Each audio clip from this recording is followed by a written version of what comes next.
Hi, guys. Welcome back to The Baseline. Thank you so much for joining me today. So, does it ever feel like the dream of owning a home, it keeps moving further and further away?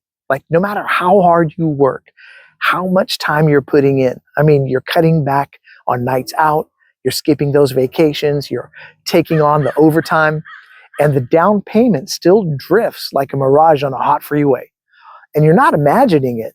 I mean, the system really is built to keep renters renting. And you might be able to feel where this is going, right? California's slow bleed housing crash, it's already started. And here's where it shows up first. Now, if you live in California, this isn't an abstract chart on a finance blog. It's your rent, your savings, your life plan. When your boss freezes hiring, when your landlord hikes insurance, when listings rise but prices barely blink, that's not the market. That's a play where everyone forgot their lines except the people collecting the ticket sales. Now, pause with me for just a moment, take a breath, because here's the part that made me stop scrolling. The crash may have already started, just not where we're all looking.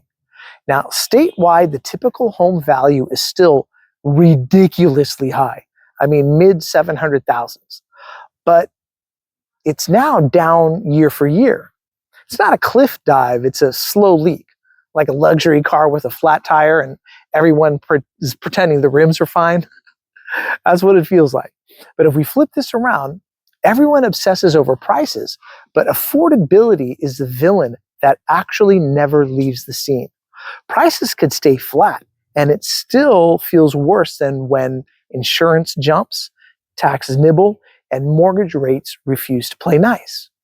Now, if your monthly payment is the size of a second car payment stacked on a third car payment, who cares if the price dropped 1%? That's like your gym lowering the initiation fee while doubling the treadmill speed. You're just going to fall off and crash.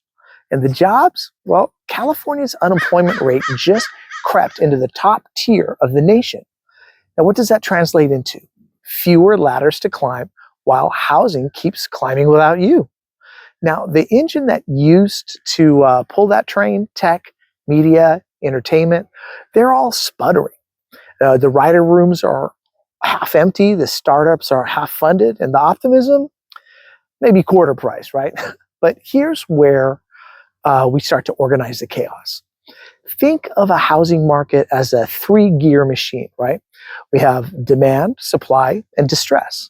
Now, gear one is obviously demand. When job openings fade and wages fall, the first thing that disappears isn't hope, it's pre-approval letters.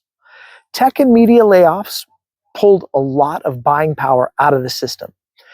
Every unposted job is an unseen for sale sign that never actually goes up. Now, moving to gear number two, we have supply, right? Inventory has finally inched up from the starvation levels of the pandemic, but it's still not a flood. That means buyers have leverage, but sellers haven't panicked quite yet. It's the world's slowest stare down. And gear three is distress. Defaults and foreclosures, they remain low by historic standards, which is why you're seeing a slow bleed instead of a 2008 style crash. Now think of it like a balloon losing air. There's no pop, just a faint hiss of pressure leaving the room. Now add the wild card, I mean literally, wildfire insurance. In large chunks of California, your policy renewal now costs as much as a used car. Some companies left entirely. Others jacked premiums like 20% overnight. And owning a home is starting to feel like a second job with no benefits. Now, your mortgage in California is basically like a gym membership that you can't cancel. Plus, you have to have a mandatory wildfire spin class that you never signed up for in the very first place. And if you ever wondered why your rent jumped again, this is it. Landlords aren't magicians. They're just pass-through machines. Higher insurance, higher maintenance, higher borrowing costs all get rerouted onto you. And when listings stay tight, sellers don't have to blink yet. So let's zoom in on where this slow bleed shows up first. Now, Bay Area codes, right? Those area codes in San Francisco, those condos got repriced, and they got repriced hard.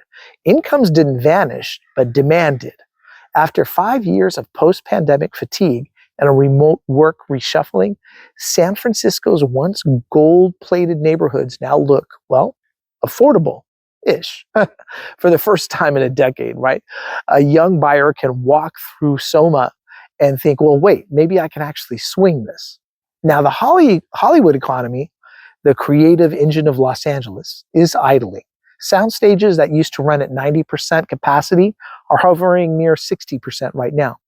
Every canceled pilot is a canceled down payment on a house.